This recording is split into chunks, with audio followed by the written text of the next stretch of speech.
Mungesë toaletesh publike dhe si rrjedhoi vjen deri tek shfrytëzimi i toaleteve të kafeneve, restoraneve, bareve e kështu me radhë. Dhe në fakt tërë këtë që i dëgjuam, ne do i diskutojmë së bashku me mysafirën time këtu në studio, Gordana Nestorovska, e cila është përfaqësuese e organizatës jo qeveritare Radar, por gjithashtu edhe aktiviste mbi çështjet gjinore. Dobar ден, добро ни дојдовте. Добро ве најдов, благодарам за поканата. Ке зборуваме за јавните тоалети, јас тоа што ова не е фатено во камера, ама си кога прашав дали можам да ве прашам, чувството е тоалети, не сакам да зборувам за тоа, ако би била друга тема, може би да. Па гледате, оваа тема јас малку подолго време ја обработувам и некако овој извештај, фактички вие што се повикавте, што во состојба на кој ме поканивте нели во емисијата, е правен 2020-2021 година. И последниве 5-6 години постојано зборуваме за потребата од јавни тоалети. Ако претходно свеста не била на доволно високо нели ниво, барем последниве години се обидуваме да прошириме дека на вистина е потребно доколку сакаме нели да имаме квалитетен и достоинствен живот. Така да не станува збор само за јавните тоалети на јавните патишта, туку и на јавните тоалети во градовите, односно во местата во кои што живееме. Вие веќе спомнавте извештајот и мислам дека кога пребарував, имаше 2-3 работи за јавните тоалети, едниот од нив беше и вашиот извештај. Моментално, каква е состојбата? Како вие ја опишувате состојбата со јавните тоалети? Дали тоа би било само во градовите или пак и јавните патишта, вака генерално мислење? И претходно ви кажав во неврзаниот разговор, се размислам, меѓутоа сепак ќе кажам. Каква е состојбата со јавните тоалети, со јавните патишта во државата, таква не е државата. Односно, на тоа ниво не е развиена државата. Јас го почнав проектот јавните тоалети на јавните патишта во државата, тргнувајќи од тоа дека јас многу често патувам. Патувам низ цела држава, меѓутоа патувам и во околината, патувам во околните држави. Доколку треба јас да одржам, нели, сабајрето да тргнам од дома за да стасам во било кој град од Македонија, каде што треба да држам обука цел ден, значи јас на сабајрето тргнувам со мисла дека јас нема да се напијам вода, затоа што немам каде да застанам доколку нели треба да одам во тоалет. Стасувам на местото каде што треба да држам обука, пијам вода, меѓутоа веќе организмот е на некој начин дехидриран, затоа што сабајрето си станал, не си пиел доволно вода да го рехидрираш организмот. Држам обука цел ден и внимавам на тоа повторно колку вода јас ќе пијам, независно колкава е групата, дали е топло, дали не е топло и така натака, и после треба да се враќам назад на кај Скопје, повторно да возам да се вратам на кај Скопје. И фактички јас вечерта кога ќе се вратам, јас сум комплетно дехидрирана. А немало по пат каде да застанам. Кога станува збор за јавните тоалети, станува збор за достоинствено живење. Станува збор за здравје, станува збор за сигурност на луѓето. Сите патуваме низ Македонија. Ке видите на 20-30 километри застанати возила, мажи застанати покрај возилата и завршуваат работа. За жените е сосема друга ситуацијата. Или ке бара грмушка, не знае што има позади грмушката, не знае дали има дупка, дали има змија, дали има мечка. Или пак ке стиска, ке трпи и така натака. Заради поставеноста на матката и бешиката кај жените, се јавуваат многу поголем број на уринарни инфекции. И ние за тоа треба да бидеме свесни. Тоа од една страна, од друга страна ги оневозможува, ги ограничува можностите на жените да бараат работа поврзана со патување. И истото се случува дали на јавните патишта, дали во градовите. Рекламата сама покажа. Не е само за туристите. Ние живееме овде, ние циркулираме, ние се движиме низ градот. Ние треба да имаме место достоинствено каде што ќе можам да ги завршам основните физиолошки функции. Не станува збор за пребарување на нешто, не знам, научна фантастика, па тука да бараме 3D филмови да не се... Значи, основна физиолошка функција. Иако тоа некојаш чудно, зборуваме за нешто што ние правиме секој ден. Значи, физиолошка потреба. Зашто се толку запоставени? Ние гледаме моментално режијата пушта и слики на тоалетите. Зашто сме дозволиле до овој степен да одиме, да немаме јавни тоалети, или пак тие што се многу стари и веќе не би требало ни да влеземе внатре? Гле, во моменталната состојба на јавните тоалети во градот Скопје треба да се забранат, односно треба да се стави ограда дека е опасно по живот. Вие ми рековте со маска би требало јас да влезам таму. Апсолутно, кога гледав прилогот, дека требаше да влезете со маска и со ракавици, односно со целосна заштитна опрема. Од озгоре до доле облечена. Исто како за ковидот што влегуваа луѓе.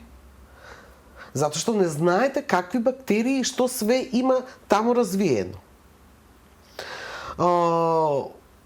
Значи, немам, да, е основа физиолошка функција. А зошто не се размислува, не знам. Можеби во моја теорија порано беше дека во телата на одлучување немавме доволен број на жени кои што ќе при одлучувањето, посебно на локално ниво, ќе се сетат дека треба да има тоалет во парк, тоалет во центар и така натака, значи тоалет на јавен простор каде што се движиме, затоа што кажавме на машите заради биологијата, на нив им е многу полесно да застанат некаде покрај зид, покрај грмушки, така натака да завршат работа. Со жените е друга ситуацијата. Меѓутоа, последниве години не сум точно сигурна дали станува збор за неосвестеност, за недоволна иницијатива или пак не знам зашто друго станува збор. Затоа што пари може да се оделат и има решение како да се реши барем на локално ниво, преку општините да се решат тие одржувањето на јавните тоалети. Бидејќи многу често кога зборуваме за јавни тоалети, барем нели во локален контекст, тоа се поставува и на јавен тоалет во парк, поставува и на јавен тоалет во близина на детски игралишта и така натака. Секогаш прашањето, ма кој ќе го одржува тоа?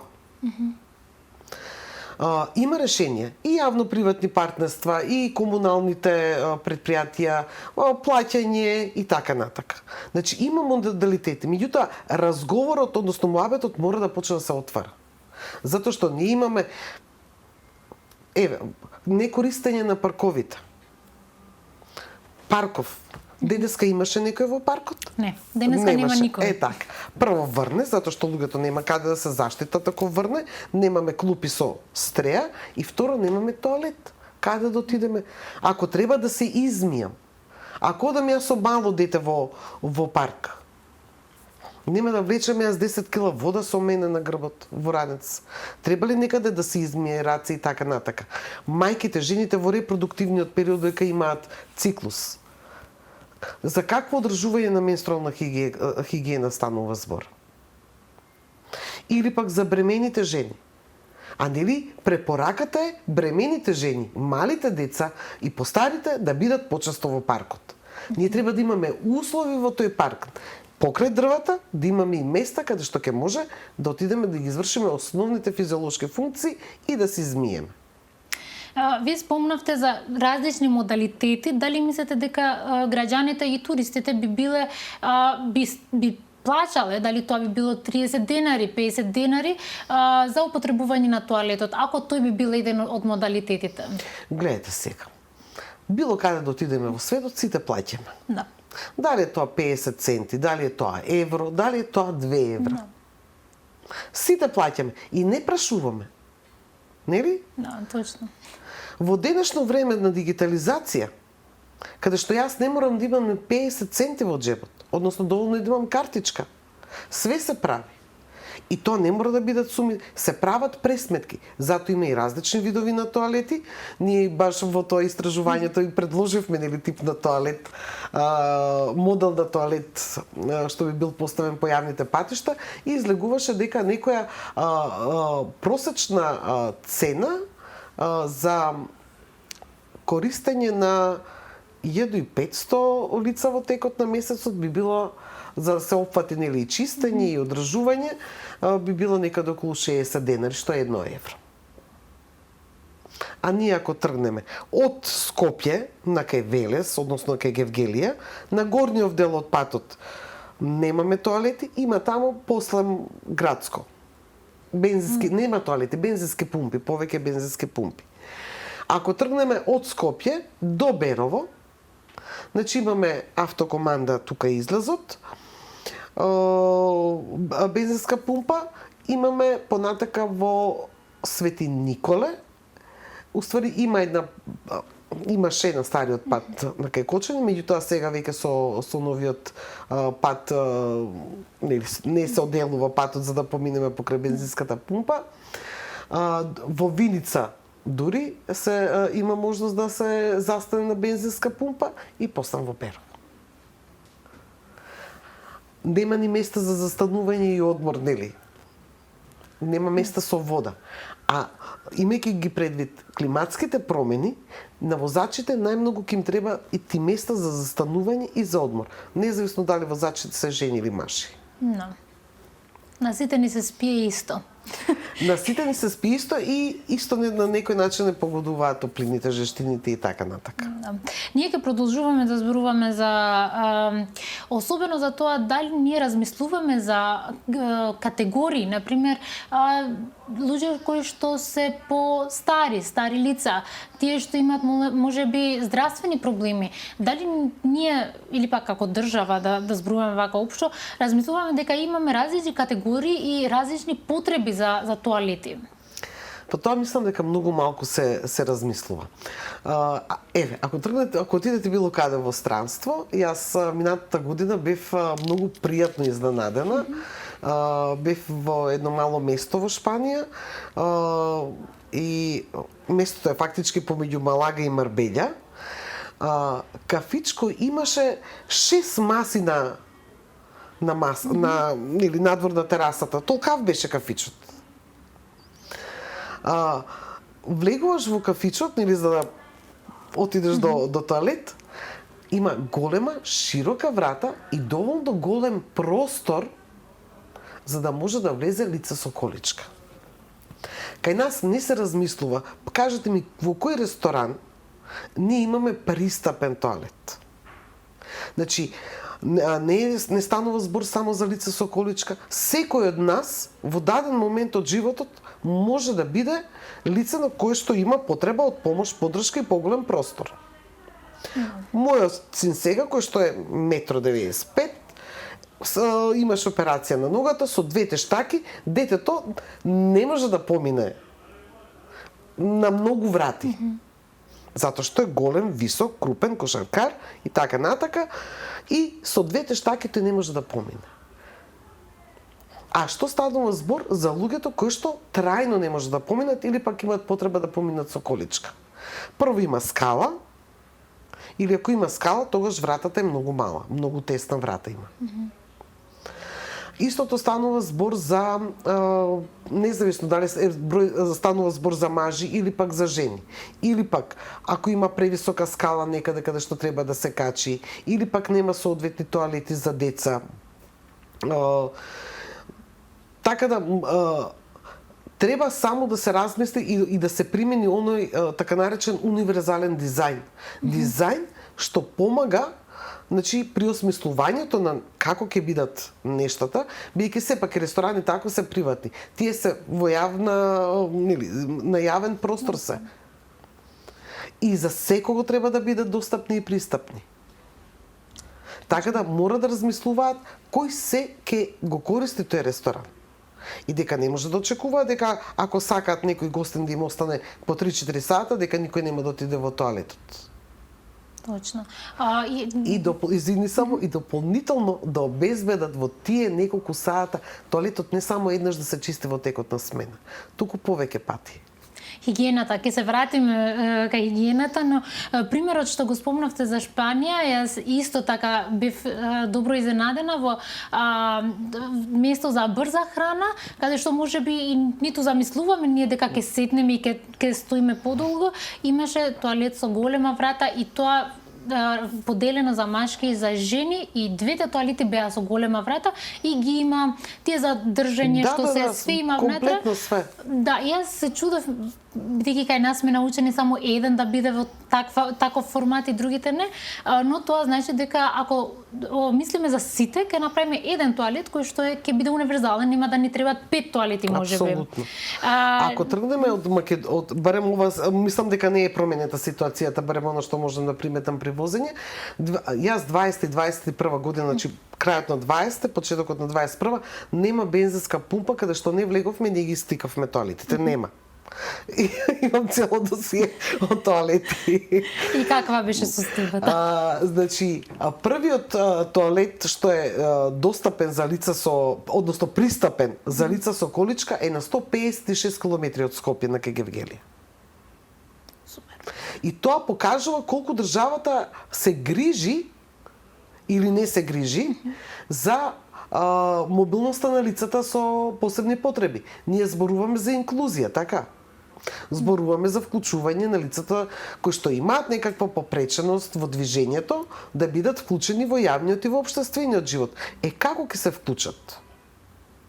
Кога таа жена или маж, за маж е пак и во количка да е, пак е полесно затоа што, нели, ќе стават сега шише, меѓутоа ќе завршат работа. Жена во количка не може шише да стави и да заврши работа. Е навистина проблем. И жена во количка не може да стаса до одредено место, дали да одржи предавање или пак да учествува во некој јавен настан. Или пак само да патува за кејф. За кејф? И патувањето за кејф е проблем, затоа што еве сега и друга тема отвараме, меѓутоа кој хотел кај нас е прилагоден? Дали имаме ние такви хотели каде што има посебни соби, прво влезот да биде прилагоден, да не е лизгалица, да, имаат рампа која што е лизгалица, или пак имаат можеби вратата од собата ќе биде доволно голема, меѓутоа вратата од тоалетот повторно ќе кикснуваат. Односно не се размислува на тоа дека треба тука некој да се движи низ таа соба и да има поголем простор. Ние одиме за малку реклами, нешко имаме пак публицитет, да доваждоем да дискутуем бикта тем. Само доем не për çështjen e gjithë përfshirjes apo inkluzionit të gjithëve dhe për higjienën e tualeteve në cilat ne jemi, duke përfshirë edhe mungesën e tualeteve publike, kthehemi vetëm pas shkoputjes. Ako po rikthehemi sërish në studio dhe në fakt sa po shkonin reklamat ne vazhdonim bisedën, kažem дека иако оде реклами ние продолжуваме со разговорот, би сакала малку да зборуваме за хигиената на тоалетите. Дали ние знаеме колку лошо е и за мажите и за жените да употребуваме нехигиенски тоалет?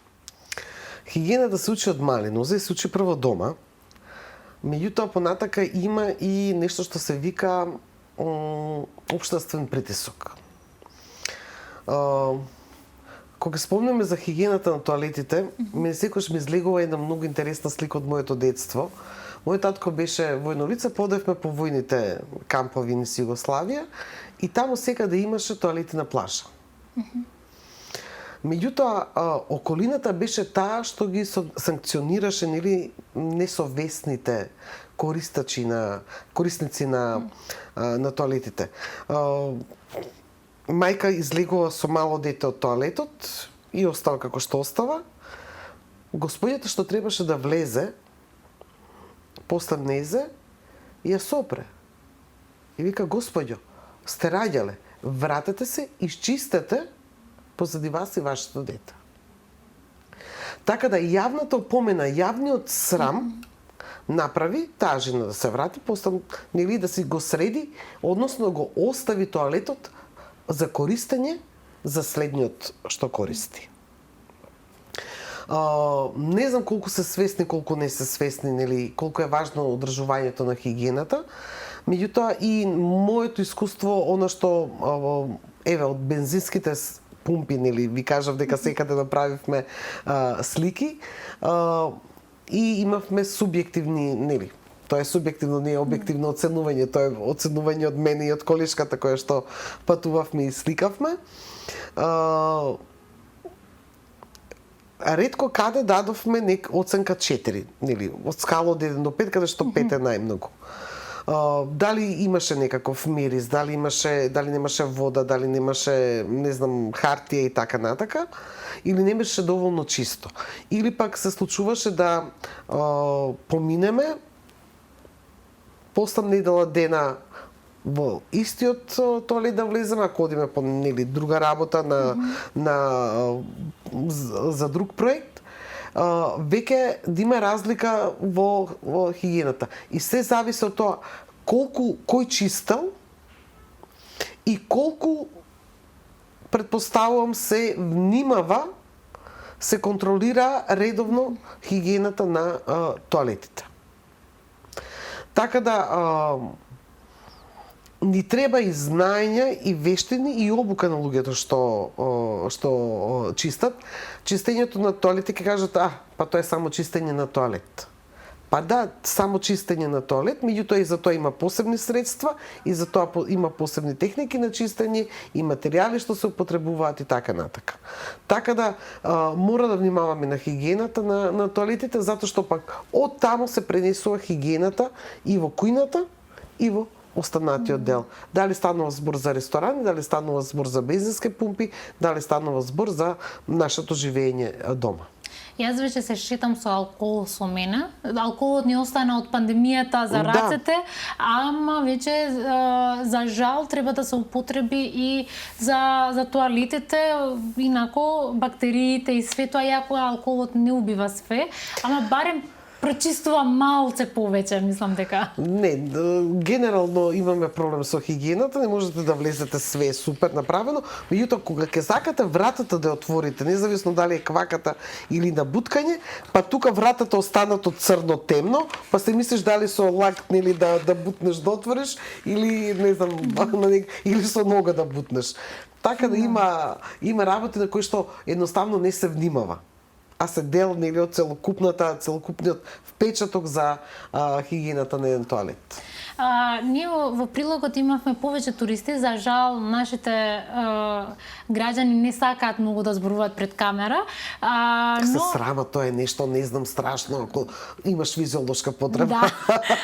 Да, особено за тоалетите, но туристите викаат дека, јас ги прашував од каде сте и дали во вашите места има тоалет, дали тоа ќе биде Лјубљана, Сараево или пак другите држави, и сите викаат дека да, има. Секаде има. И се информирани дека имаат. Јас не знам дали нашите граѓани знаат каде има тоалети кои што и не се функционални сега. И каков печаток дава ова ситуација наша кај туристите што ни доаѓаат? На почетокот почнав, нели, со тоа степенот на развој на држава, јас гледам тоа колку се грижи за јавните патишта, за јавниот простор воопшто и колку се грижи да овозможи јас да го користам тој јавен простор. Јас не можам да го користам тој јавен простор доколку нели немам и место каде што ќе ги измијам рацете или ќе ги извршам основните физиолошки функции, а тоа е да имам нели и јавен, чист, пристапен, достапен јавен тоалет.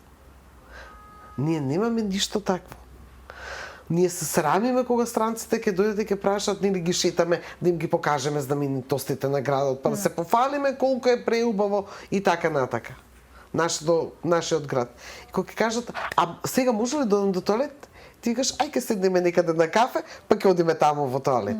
Седнуваш некаде на кафе и во зависност од тоа, дали дента шефот, келнерот, келнерката биле добро расположени, тоалетот е чист или нечист.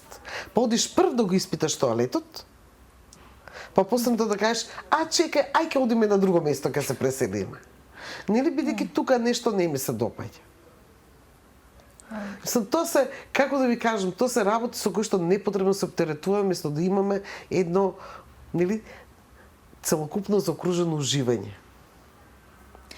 Ми кажавте во време на рекламите случаи со интернетот и ако може да споделиме и со гледачите истиот. Да, имаше еден тоалет, тоа ми е посебно драга слика. Имаше тоалет каде што прво нели од паркингот, за да дојдеш до тоалетот имаше нели тоа како се вика тоа скала некоја скаличка.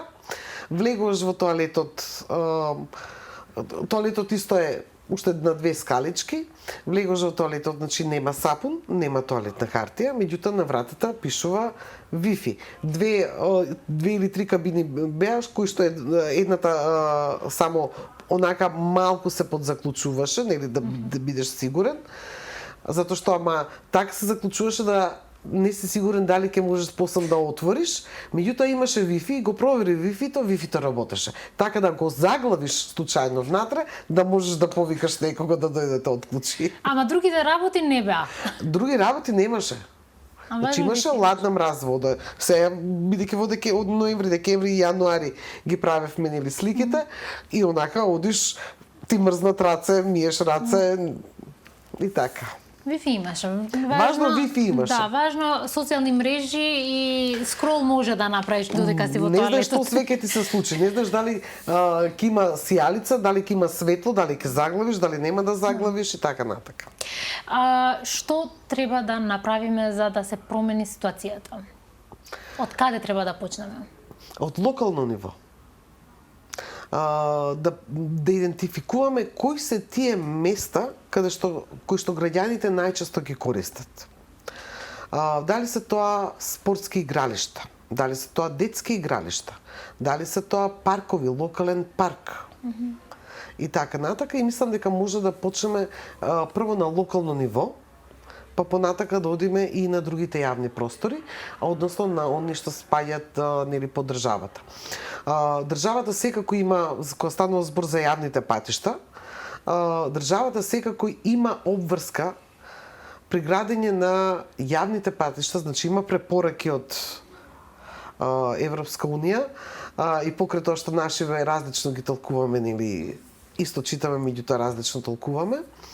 Во зависност од типот на патот, има различни типови на обврски во однос на места за застанување и одмор. И кои што и нели кај нас таа категоризација успешно заобиколуваат потребата нели да има на одреден број километри место за одмор, место за освежување и така натака. Меѓутоа мислам дека треба да почнеме прво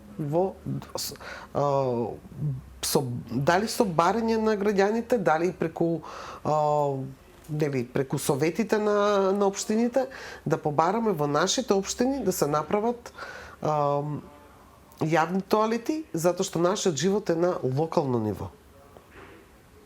Па понатака ги користиме и другите јавни добра, односно оние добра што се спаѓаат нели под да кажеме државна капа.